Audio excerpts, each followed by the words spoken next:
Hey guys, it's Carrie and I am back with another travel talk for you today.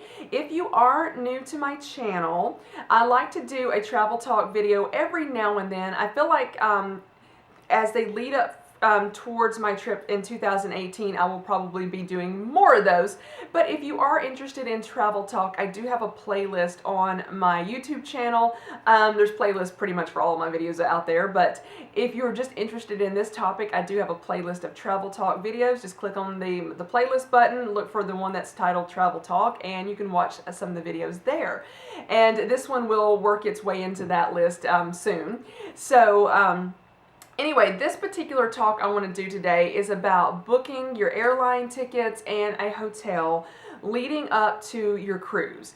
And I highly recommend going in advance instead of flying out the day of your cruise. Now, depending on where your ship leaves from, you may not even be able to fly the day of. Like if you're in the United States and your cruise ship leaves from somewhere in Europe, you are definitely going to have to fly out at least one day in advance because they're all overnight flights for the most part, unless you're lucky enough to fly private, but we're not even going to talk about that. So, if you are in the United States and let's say your ship leaves from Fort Lauderdale, and you could probably fly there the day of. I have done that many times. I've never had any issue, but it is a gamble that you take, that there's not going to be any flight delays and you're going to get there in time to get on your ship. But keep in mind, if there are delays, that ship will leave without you. They're not going to wait on you. So then you're going to have to fly to the next port, so it's just a nightmare if your flight is delayed. So I highly recommend, at the absolute minimum, arriving one day before your ship leaves. Now for me, since this is my second Mediterranean cruise, and the first one also left from Barcelona as well as this one, I feel like I didn't get to see as much as I wanted because I really only got maybe a half a day in Barcelona. By the time the plane arrives and you get through customs, you get your luggage, you get to your hotel, you have wasted a few hours. You've already been in country, but you haven't seen anything but the airport, customs, the taxi, and your hotel. So I have been debating. I originally was going to go a day and a half in advance, so I'll arrive one day and whatever that day is left, plus I'll have another day, and then I'll leave the next day. But I've been looking at different excursions, and I think I'm going to do a separate video about excursions because that's a whole nother topic. But just to quickly tell you, I've been looking at excursions and things to do around Barcelona, and now I'm thinking about doing 2.5 days in Barcelona before the cruise leaves.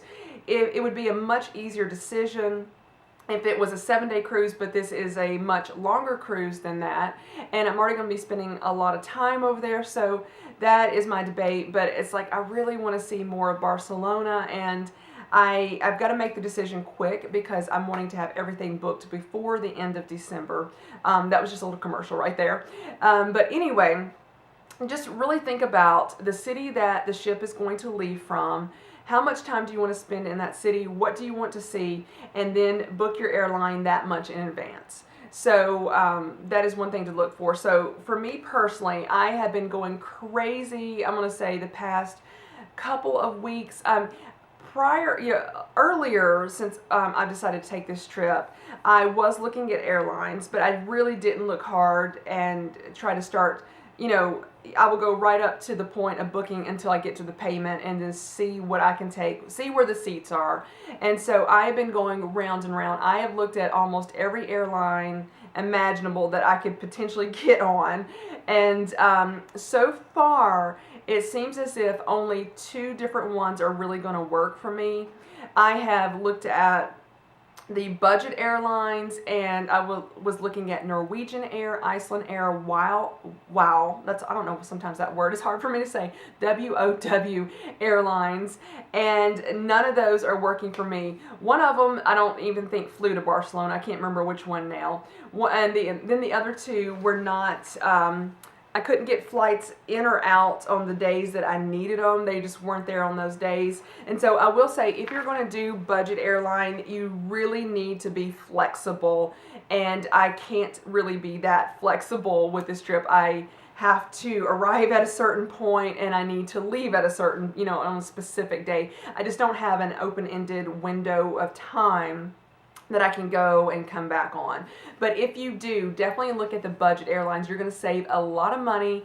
Initially, they do include extra price for everything. I think basically you just pay for the seat, and then they're going to charge you for your carry-on, charge you for your luggage, charge you for anything you eat on the plane. You don't get anything free that's extra. And it's probably nothing is free anyway, but it's just not built into the ticket. So keep that in mind with the budget airlines. I do recommend them. I've never been on one myself, but I've heard that from other people who have, and they're like, it is great. So if you can make that work for you, definitely look at the budget airlines first. So then I thought, you know what, it's cheaper if I could potentially book a Southwest flight out of Nashville, arrive somewhere on the East Coast, and then my airline ticket to Europe from the East Coast will be a lot cheaper. I couldn't make that work. I could make it work going, but not coming home.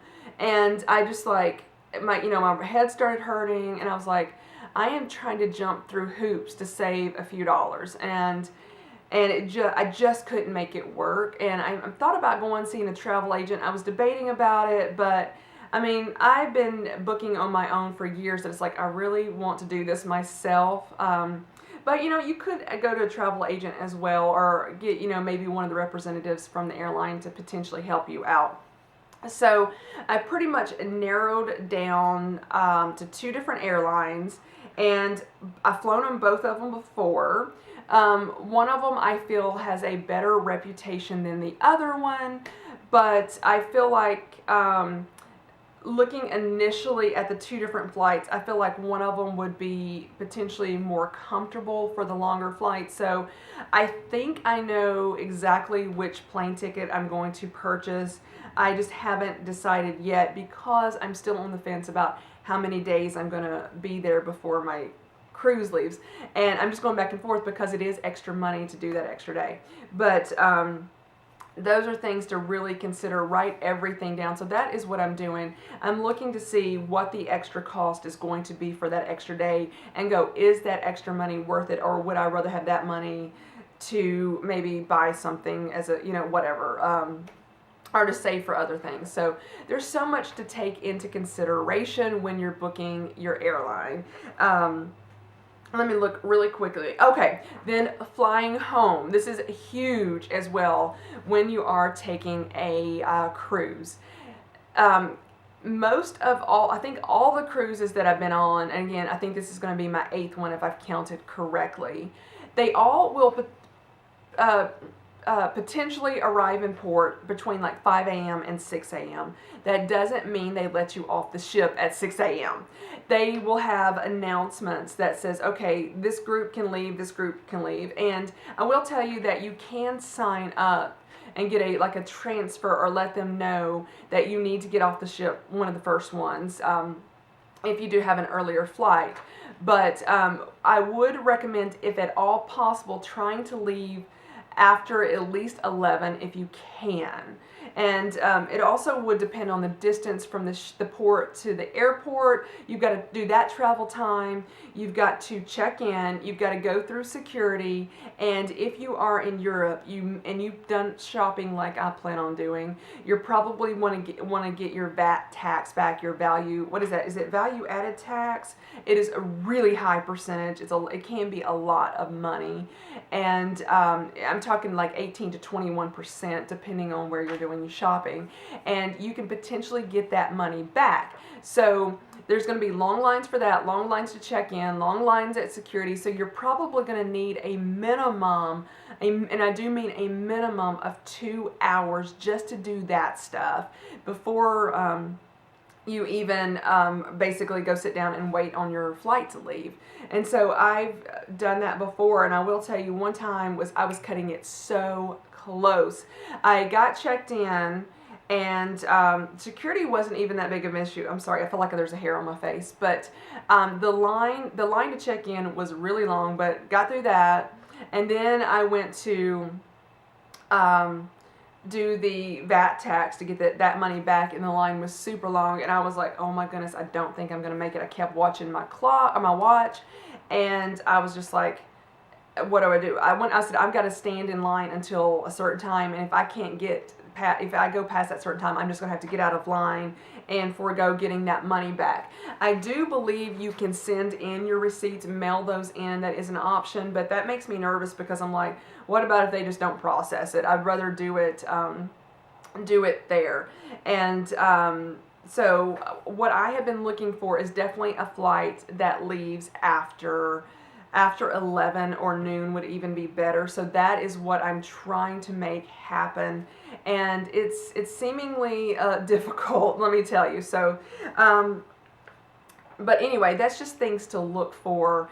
And you think, oh, I'm just going to get on a flight, and it doesn't really matter. I know I need to get to the airport 2 hours in advance. Well, you may need to get there a lot more than that, because you're probably going to use all of those 2 hours, and you're not going to have time to actually potentially get something to eat if you want to do that, or things of that nature. So I would, at the minimum, I would say allow yourself 3 hours at the airport to do everything you need to do, so you're not rushing. And so that's just things to think about. Now, if you're going to be cruising out of the United States, we don't have this value added tax thing that you're going to have to worry about. So that's a lot. It's going to go a lot quicker. So pretty much what I'm talking about is for a European cruise. If you're a non-European citizen, they can't get their tax back. So I should have said that earlier. The value added tax can only be given back to non-European Union citizens. And so it's worth it though. And anyway, so let's see. So I think I covered everything I wanted to do about the hotel. I'm looking at my clock. Excuse me, about the airlines. And let's talk about the hotel now. Booking a hotel before your cruise. Think about where you are going to leave from and where that hotel is going to be. The first time I did a Mediterranean cruise, I took a Norwegian cruise line, and they offered me 3 hotel options to book through the cruise. I thought that was better and just went with that. And so I went with the cheapest one at the time, and that may be what you decide on. But for me, it was a mistake because it was the closest one to the hotel, which was great, but I wanted to see more of Barcelona at that time. I ended up spending 50 to 60 euros on a taxi ride. I could have put those euros towards a different hotel and just walked more, walked around Barcelona more and had that as an option. So I have learned staying at the cheapest one isn't necessarily the best option, because transportation is going to go up from there. So some of the things I do look for, though, when booking a hotel is where it is located. Is it located near where I want to see? And for me, I do believe I have found the perfect hotel that is kind of, I don't know if it's centrally located in Barcelona. I haven't looked at it on a map in that direction, but it is located near the sites that I want to see. And I don't think it's too far from the port. And let's see. I looked at the price. It's a little bit more than I wanted to pay, but it's still reasonable for my budget. And some of the other things you want to look for is hotel transportation to and from the airport. If you can, try to get one that does complimentary. The particular one that I found does not do that, which was a little bit of a heartbreak. But anyway, that is definitely something to look for. Complimentary airport transportation. Do they have free Wi-Fi? That is huge, because if you want to call back home to anybody and talk to anybody, or if you just want to use the internet at all, free Wi-Fi is great. And when I was talking about calling back home, you may want to FaceTime or Skype instead of actually making a phone call, because the calls will not be cheap unless you are really tech savvy and you go buy like a new SIM card for your phone when you get to wherever you're going in Europe. And you do it that way. So I'm looking for free Wi-Fi as much as possible so I could potentially FaceTime my parents and then check on the puppies. So that is my plan. And the hotel that I am staying at does have free Wi-Fi. You may want to also look to see if they do, like, if your breakfast is included in your hotel room. You might want to also consider free cancellation, or you can get your refund for cancellation. There's a lot of things to look into, and you also might want to look, is it a safe hotel, security, is it got good reviews? That's another thing. I looked at it, and this particular one I've chosen has great reviews. I've seen like minimal complaints about it, so I am very thrilled with that I've checked that one. But within the next day or so, I do plan on literally narrowing down the amount of time that I plan on spending in Barcelona. So just look at all of that. I'm looking, I think I've covered everything on my notes, and I hope this has helped you think about everything if you are planning on taking a trip. There is so much to take into consideration, and I just hope this has really helped you guys. Feel free to ask me any questions. I'm not the world's foremost expert in this. There are other people that are way more experts at this, but I have traveled quite a bit, and I'm trying to impart on you some of my knowledge that I have learned from making mistakes myself, because I feel like you live and you learn. You learn from your mistakes. So I have made many travel mistakes in the past. Luckily for me, none of them have resulted in any disastrous events, but I have cut it close many times, and so for my peace of mind and to keep anxiety low about everything, I think you need to plan ahead, build extra time in there, and hopefully nothing bad will happen, and you or me, whoever we're talking about here, whoever we're talking about, me, I'm talking about myself, but we'll have a great and wonderful trip, and then I'm hoping whatever trips you're planning, yours will be great and wonderful as well. So thank you so much for watching this video. I really appreciate it. Bye bye, guys.